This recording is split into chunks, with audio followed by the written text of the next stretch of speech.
What's going on, Consciouztv, your favorite breakdown commentator? Welcome to another riveting episode of the Consciouztv platform. Happy Tuesday. Hold on, y'all. My God. Happy Tuesday. Hope you guys are having a wonderful work week. You guys know what we're here to get into. Before we do so, please go ahead and run the likes all the way up.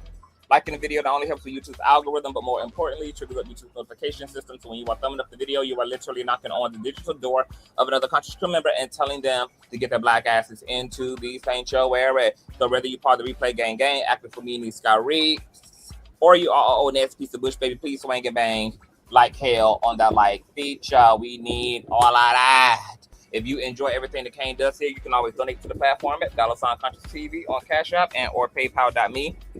That's conscious spelled with the Z on the end, just like it is on the channel. All donation information and social media handles are in the description box below.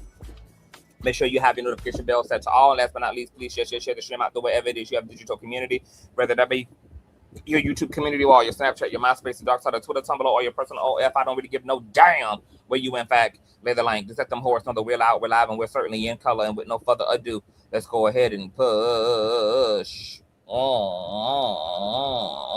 through. I know a place where you can recharge your soul. Baby, that's Consciouztv. And in the midst of brokenness, he gon' see your asshole. Baby, that's Consciouztv. You gon' heal, you gon' laugh and catch a little shade. Ooh, girl. Y'all know he be slaying, y'all better stop playing. Come hear what he's saying. Ladies and gentlemen.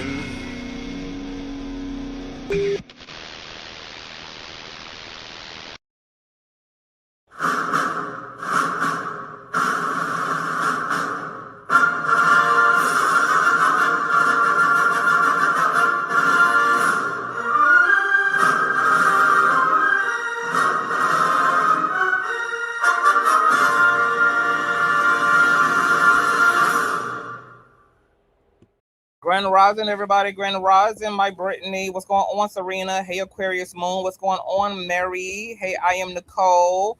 What's going on? Hey, Giselle. Hey, LaShonda. Hey, Jay Ivory. Hey, Tara. Hey, Coach Leslie. What's going on, Destiny? Hey, Sherry. Hey, yo, Grand Rising. So we're not going to be here for a long time, only for a good time. I wanted to come and talk to you guys, and I got to get ready for another live stream. I was pushed, prompt, and forced to do a reaction video to the one New Ager versus 20 Christians debate on the Dr.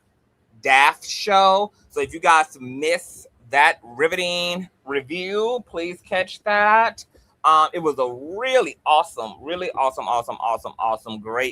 live stream. Give that a click in the view and get your everlasting life. All right.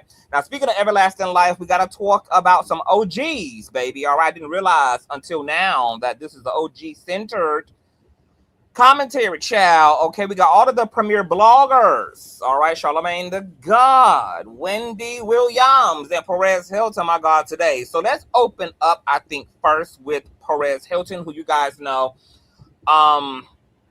received medical treatment after he had a very terrifying psychotic breakdown on TikTok Live a few weeks ago.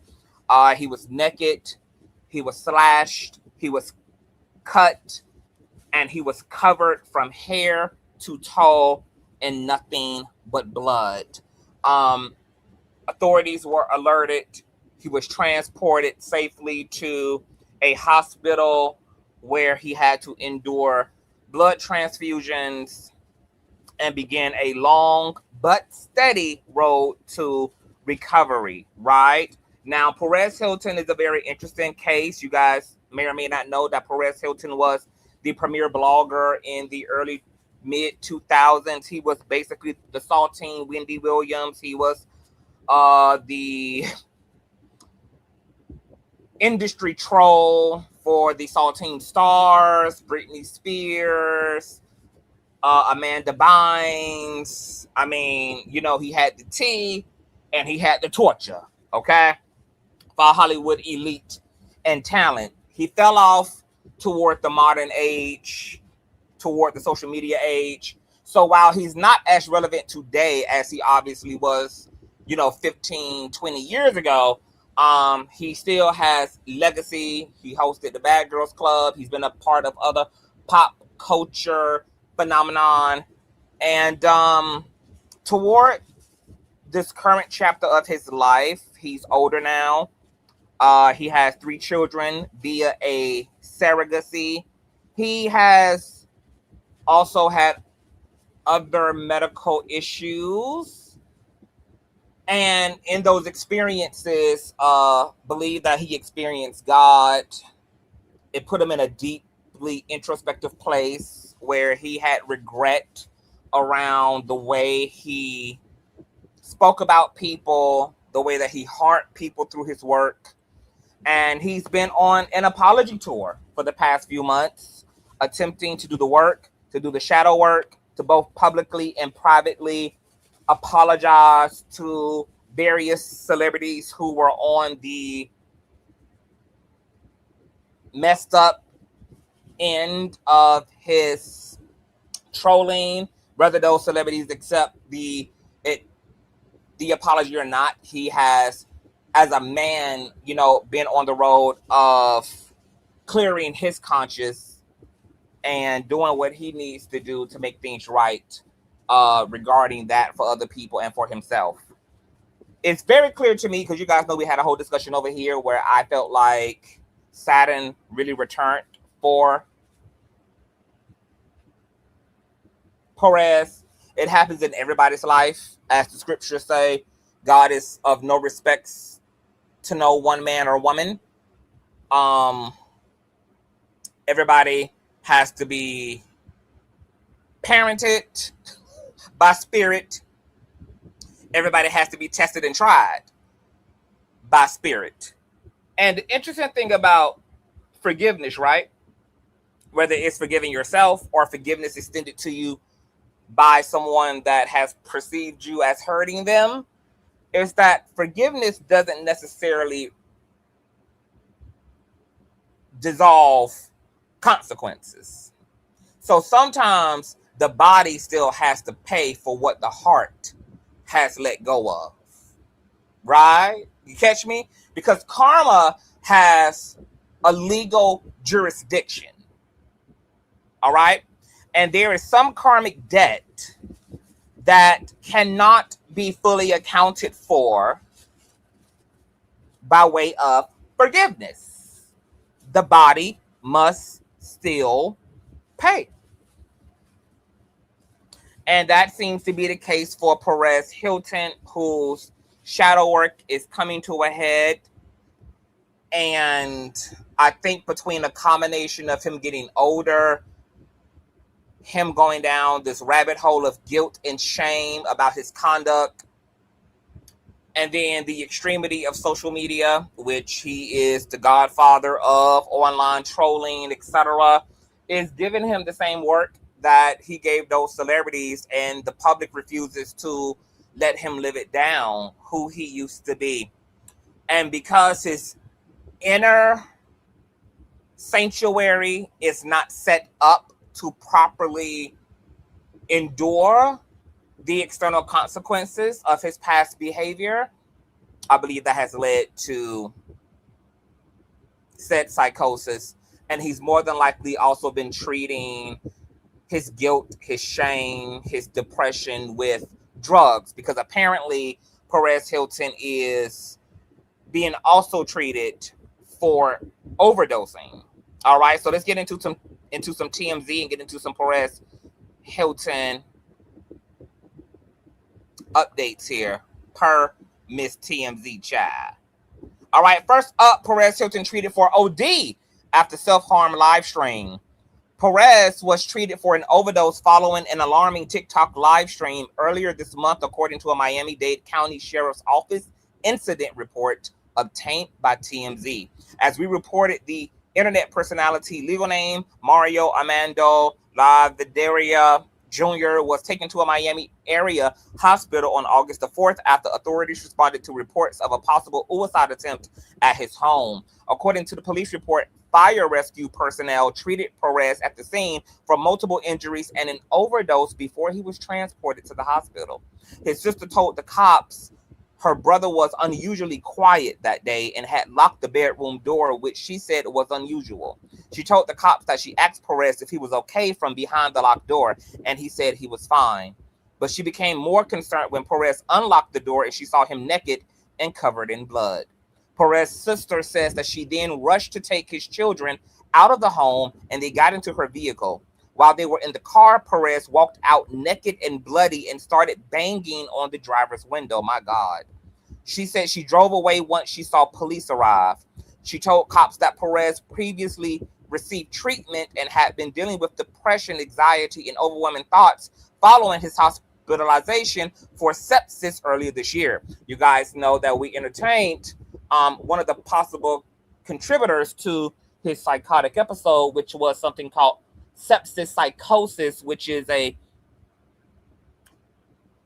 bout of symptoms and or disorder that develops in 50% of sepsis survivors that can lead to long-term PTSD, extreme mood swings, hallucinations, etc. So it's all on par for what happened. And as a result of him possibly not knowing that he was experiencing sepsis psychosis as a result of being treated for sepsis earlier that year, where he allegedly also saw God through that experience, he may have decided to treat those symptoms from sepsis psychosis with maybe over-the-counter drugs, prescription drugs, or hell, maybe even street drugs. Not really sure what he OD'd on.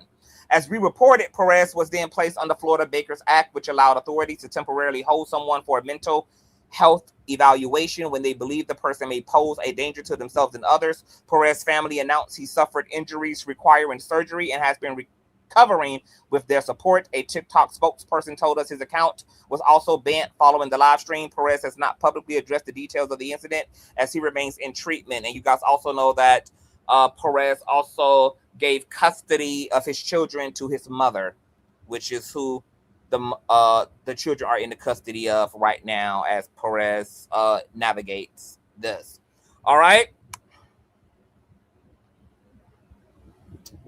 Another TMZ article, Perez Hilton in inpatient mental health treatment. His site will begin posting again. Perez is still in the hospital nearly 2 weeks after his frightening live stream. His family announced that his site is set to return to regularly scheduled programming. In an update on Perez's celebrity gossip website, his family tells fans that he still is in the hospital after the August 4th TikTok live, but they specify that he is in an inpatient setting, getting the care he needs from both physicians and mental health professionals.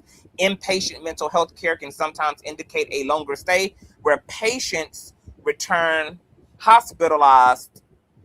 hospitalized for extended periods of time while they recuperate. While we don't know if this is the case for Perez, we do know his team will resume uploading celebrity stories to his site. Then you guys know that TMZ reported and confirmed that Perez was treated for an overdose, for multiple injuries, etc. All right, so they're treating his body and they're treating his motherfucking mind. All right.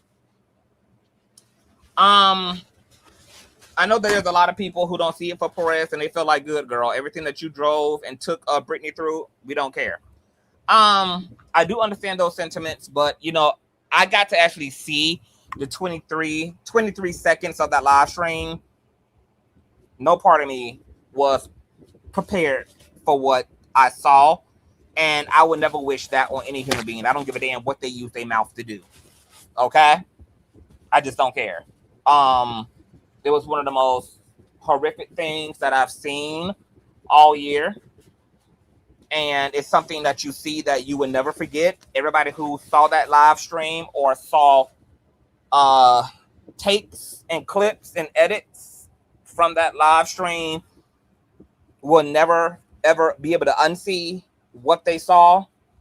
And there's no way to see somebody in a condition like that without your humanity just defaulting to total and full-on empathy. It was out of this world, and no human being deserves to be reduced to what some are arguing was a manic, demonically possessed, self-mutilating shell of themselves. It was grueling.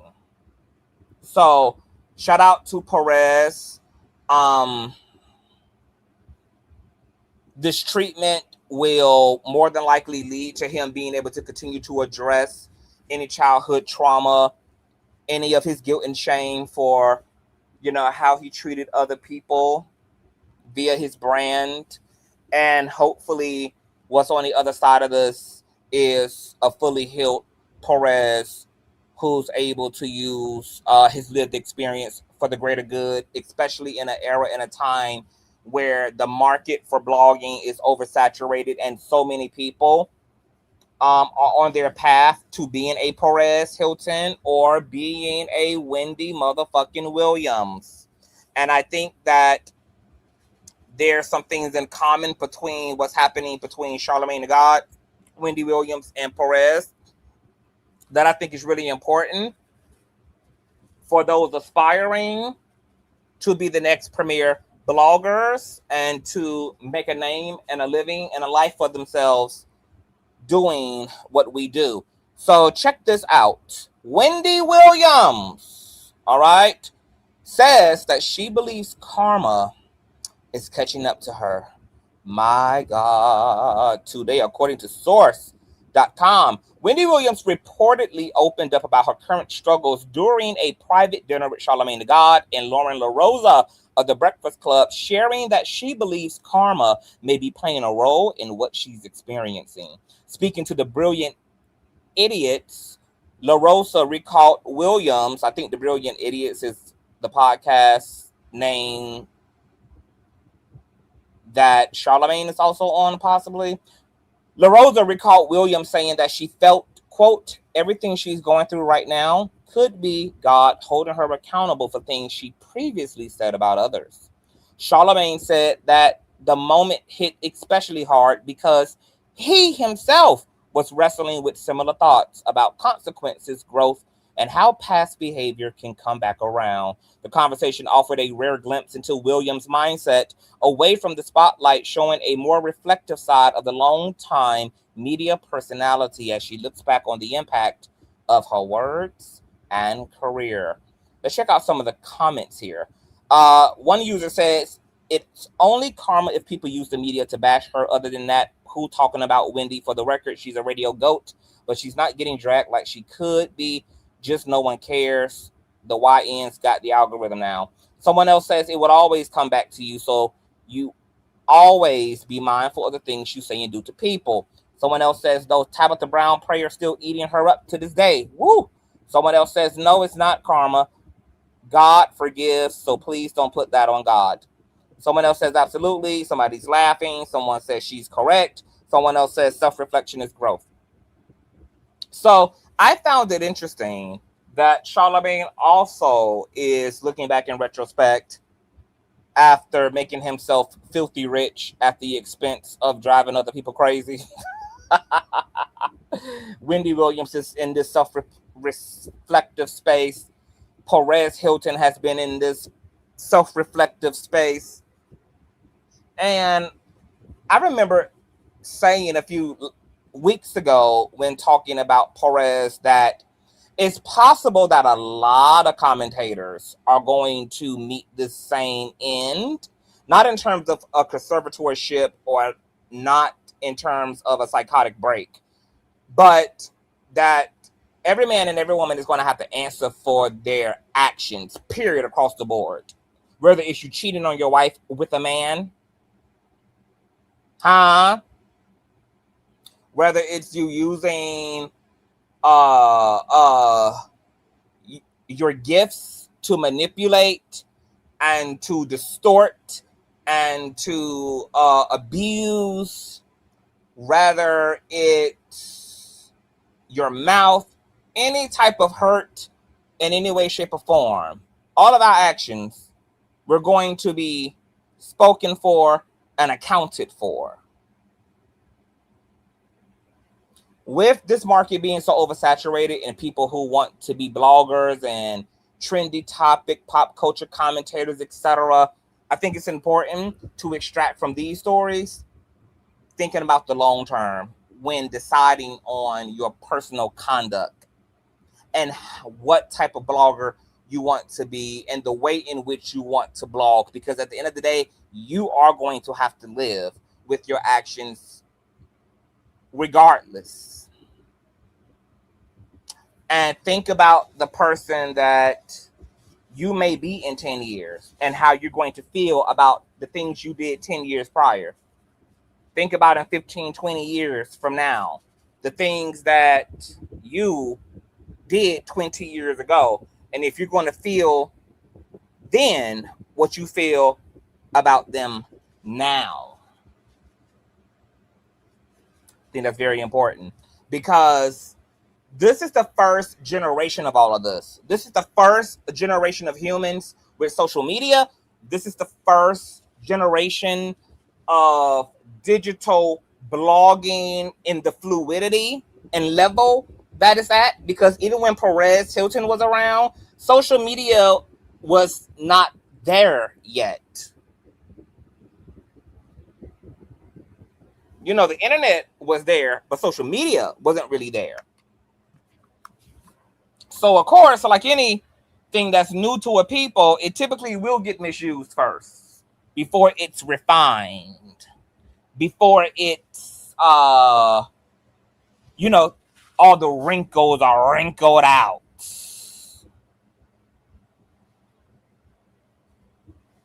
Now, I want to talk a little bit more about Wendy. I don't think what's going on with Wendy is karma. With me knowing a lot about Wendy Williams' story and how she has struggled her whole life with addiction. Wendy been doing drugs since she was a teenager. Her and her brother were doing drugs together, experimenting with things since they were young. She was a Potterhead when she was in primetime radio. Most of her shows, she was doing high, out of her mind. And no matter what, no matter how much money, no matter how much fame, no matter how much television, no matter how much success, no matter how much reach, Wendy has struggled with addiction. Even with having all the money in the world to get all the help with in the world, she has struggled with addiction to the point that, remember when she was passing out on the Wendy Williams show, when she was dressed like the Statue of Liberty and her ass had got zapped by a lightning bolt from Storm from X-Men? Remember when her system had went offline? Remember when her double A batteries had melted down and she seizured out? And then remember how they had to stop the production of the Wendy Williams show altogether because she had overdosed in her condo and her DJ had found her unresponsive after he did a wellness check on her and she had to endure several blood transfusions and everything. I mean, Wendy Williams was a mess, and then she never got back on her feet after that. She was in and out of rehabs, in and out of mental health facilities. And then ultimately she ended up in this conservatorship that was initiated by Wells Fargo because somebody was stealing her money. Come to find out, it was her son who was draining the bank and then hiding her phone so that he could intercept the calls from Wells Fargo to alert Wendy about her account and if everything was okay and if she was authorizing these huge payments of $100,000, etc. She had no idea that this coin was coming out of her account at the hands of her son. And then what Wells Fargo did, because, you know, she's a high profile client and their job is to protect her and to do what's in the best interest of her, especially if they suspect fraud, etc., is that they went to the courts only to petition a financial guardianship until they could figure out what the fuck was going on. But amidst them going to the courts for a financial guardianship, the family was also struggling to get Wendy to get cleaned up. So they jumped on the bandwagon with Wells Fargo and was like, hey, can you also present this to the judge as well? Because Wendy is really struggling and we cannot get her and convince her to get the help that we need. So they submitted a lot of information about Wendy Williams via the Wells Fargo financial guardianship that eventually led to a full-on guardianship. And Wells Fargo has got the full bad rep for this guardianship when they initially was only going in for a financial guardianship. It was her family that decided to jump on to what Wells Fargo was trying to accomplish because they were hopeless and felt like this was their only and last opportunity to get Wendy Williams help. So they worked alongside Wells Fargo in Wells Fargo's financial guardianship that led to Wendy's full-on guardianship. And I say all that to say this. Wendy, you being in this conservatorship is not karma, baby. Rejection is for your protection. Let me say that one more time. Rejection, my love, is absolutely and totally for your goddamn protection. The reality is, and I've said this, and I've said this, and I've said this, and I've said this, and I've said this over the past year and a half that we've been commentating about Wendy and this guardianship program, is that we all know for a fact that Wendy Williams would be dead if it wasn't for the conservatorship. Wendy Williams' cerebral frontal dementia has been cleared up because it more than likely was a result of alcoholism. When you have alcohol-induced dementia, that can be reversed if you get off the liquor, get off the Hennessy, get off the brown liquor. She's been stable. She's been in her right mind. Now, she might be bored. And she might can't go everywhere she want to go without reporting to somebody as if her ass is on parole. But I think that's a small price to pay for a sobriety that she has never been able to sustain on her own without the added help of the system over her. So people can say what the fuck they want to say about Sabrina. I don't give a damn. People can say what the fuck they want to say about the conservatorship. The only motherfucking reason Wendy is here today to do interviews and to complain and just be at dinner with high-profile celebrities talking shit is because the guardianship program kept her ass alive. Round-the-clock medical treatment. She take her medicine how she's supposed to. They moved her out of that goddamn original facility that she was in when she was going to the rooftop of the building. Because there's like a diner on the rooftop of the facility that she was in. And she was drinking up there. When they found out that she was tiptoeing, girl, to the rooftop to get drunker than the Cooter Brown. No, ma'am. Baby, they had to evict her ass, move her ass in Section 8, baby. No, ma'am. You're not about to be getting white girl wasted and you up in here to get sober, Miss Mama. Miss Mama was in treatment trying to put Hennessy on the tab, my God, today. So even while she was in the throes of seeing how her addiction was damn near killing her, she still was trying to tiptoe on up there, baby, to the top floor. Still, baby. Reaching for the wine glass. Still reaching, baby, for the cheap 7-Eleven whiskey. My God. When I tell you, baby, Wendy was in there with Miss LaCour, baby, I never thought, when I thought about it, I said, baby, what has Wendy Williams loved more than Kevin? That goddamn bottle is what her ass has loved more than her goddamn husband, baby. Remember, Wendy Williams' ass was passed out in her condo, found by her DJ from her show. In a alcohol-induced coma. In need of several blood transfusions. She was losing her life, you all. We only have Wendy here today because of that guardianship program. And while Wendy will never be able to appreciate that because she's focused on her freedom as a woman who's, had her freedom since she's been an adult woman. Of course, no adult will ever really appreciate having to answer to someone else. Especially not when you are as egotistical and self-made and narcissistic as Wendy. So I totally get it from an egotistical standpoint, why she will never be able to truly appreciate the guardianship. But me, looking at her life from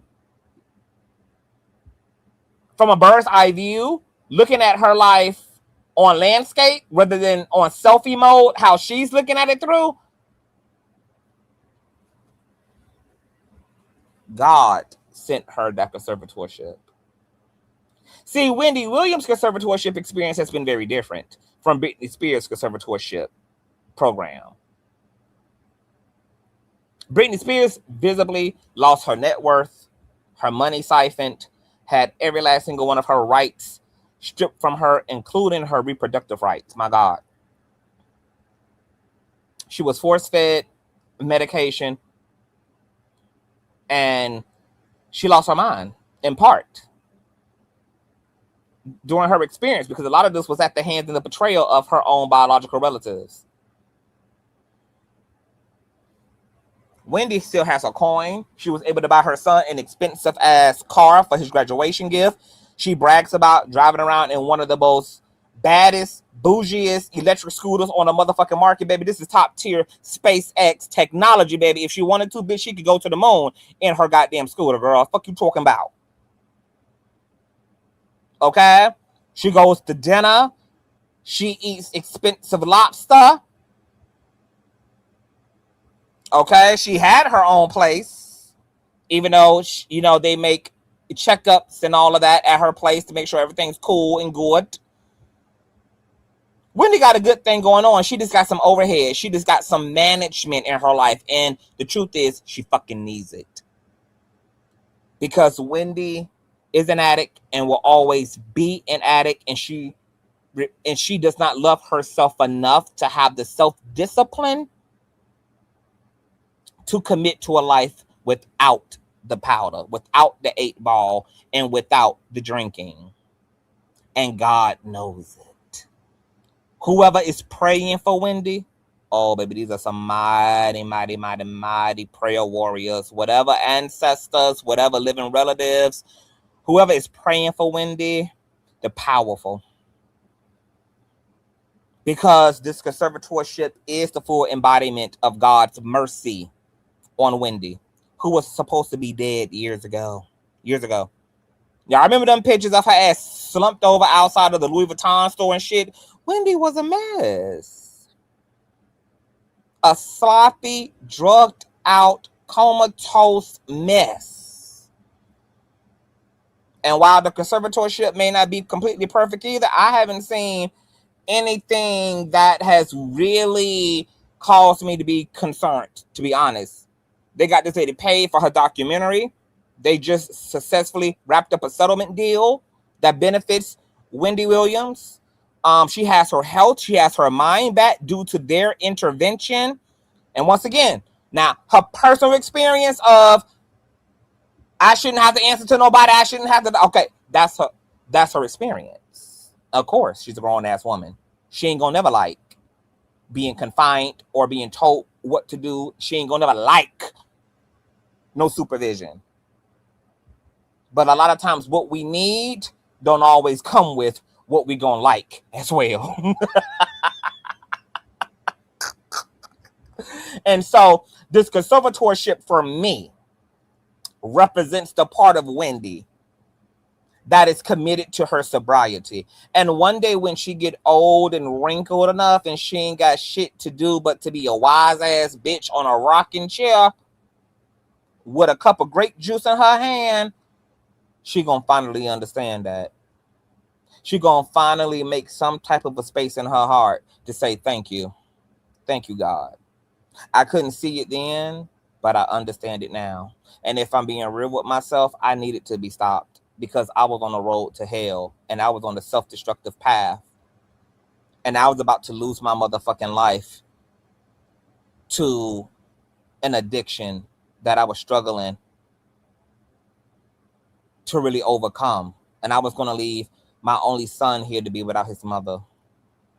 I was going to leave this world before my work was done. Everything that I worked for would have gone down the drain in another tragic celebrity, scandalous death. God, you wanted something more for me. And it took the conservatorship to be the iron that sharpened my iron. When I was a child, I thought like a child. I did as child, as children do. When I became a woman, an old ass woman, in a rocking chair on a porch with grape juice in her coffee cup, I can now see the forest beyond the tree line. Thank you. And I want to tell Spirit, thank you for allowing one of our Black legends to have a different narrative over her life, to give her an opportunity to go out on a positive note, on a stable note, on a functional note, rather than the ending headline be Wendy Williams found dead in her luxury apartment with empty liquor bottles and cocaine surrounding her in a apparent drug overdose. Just like what was about to be the story in the case for Perez Hilton, who's being treated for OD. My God, today, if somebody don't give me a hallelujah in this bitch, if somebody don't hallelujah in this motherfucker, baby, y'all can't tell me I ain't no motherfucking commentator, bitch. Y'all can't tell me, bitch, CTV don't be commentating his ass off, girl. Y'all can't tell me, girl, that CTV don't bring y'all the things within the commentary, girl, and be understanding the assignment on the commentary. My God. So I thank you, Father, Son, and the Holy Daughter, for protecting one of our Black legends and allowing her to live, to have a different narrative on her life. Because she could have went out like Michael. She could have went out like Prince. She could have went out like Amy Winehouse. She could have went out like so many of her fallen peers. But whomever is praying and pulling on Wendy with their love and sustaining her through that energy, thank you for allowing her the opportunity to do it so much differently and to be here to still tell about it.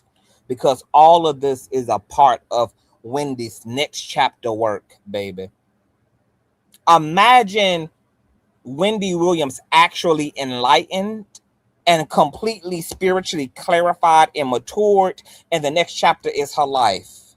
It's talking to the public about addiction, its stronghold, the psychological, mental, emotional, and physical components of addiction and the trauma it latches on to that deepens and creates addiction.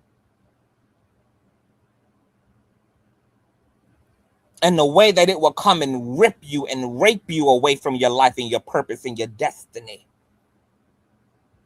And put you in the belly of the beast.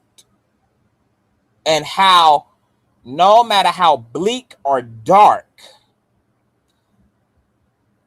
and no matter how much in hell you have felt and feel that you are, that there is always a marvelous light and a loving God awaiting you to say yes. And if you can get your yes, if you can just get it in you to get to your yes, my God. You will be a better man and a better woman for it. And in the words of our beautiful Maxine, reclaim your time, reclaim your time, reclaim your time. What the devil didn't tell you, demon, is that I can do what? Reclaim my time. Imagine a Wendy who gets what spirit is trying to do. And then she presses the gas and floors it, because all of this, baby, got power in it. All of what she's been living the past 5 so years of her life got power and testimony and glory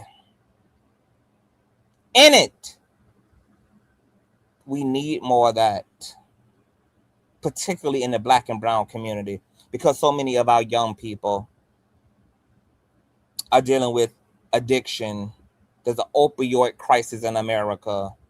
So many people are numbing out and abusing cannabis and alcohol and pill popping, etc. Imagine using your life story and your lived experience and what you've survived as a medicine to the culture after you've lived a life beating down on people and humiliating people through your work, and you get to pivot as a redemptive storyline arc. My God, I just don't think Wendy fully gets it, and I'm not sure she's gonna fully get it. But my God, it would be such a beautiful, crazy, iconic turn of events if she was to understand the motherfucking assignment that is beating at the door of her life right now.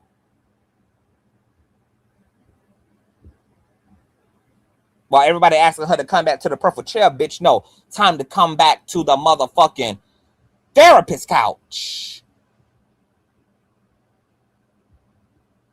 and teach the children, heal the children, mother. To come back to the people after using your gift to harm, and to now use your gift in tandem with your lived experience, baby, to bring motherfucking healing. Baby, somebody give me a goddamn Oscar, a Vanguard Award, baby, because, baby, once again, baby, y'all can't tell me that Consciouztv don't motherfucking commentate, bitch. I'm the only motherfucker on this motherfucker that be commentating, motherfucker. I'm a commentator, okay? That's my gift.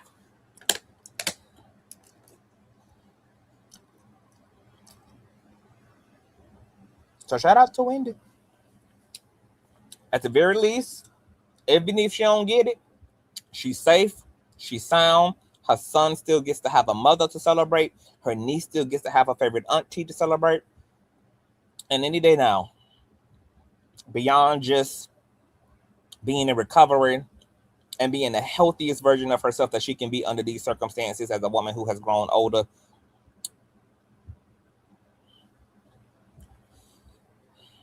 any day, she may also understand the assignment and come back to us, baby, with the second leg of her career as a holistic healer. Talking that shit. Talking that sweet, fix my life fast shit. Beloved. Beloved.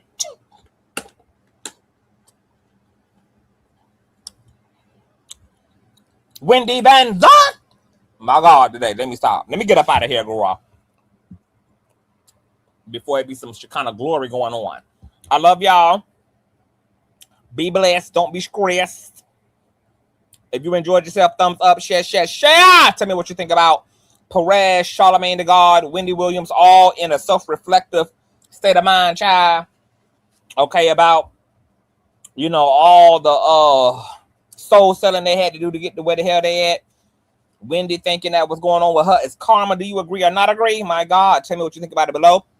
And if you enjoy everything that Kane does here, because the Kane really be Kanging, y'all know what to do, baby. The donation options are on the screen, at the bottom of the screen, in the description box below. All social media handles are available as well. Have a wonderful Tuesday, and I will see you all later. Peace.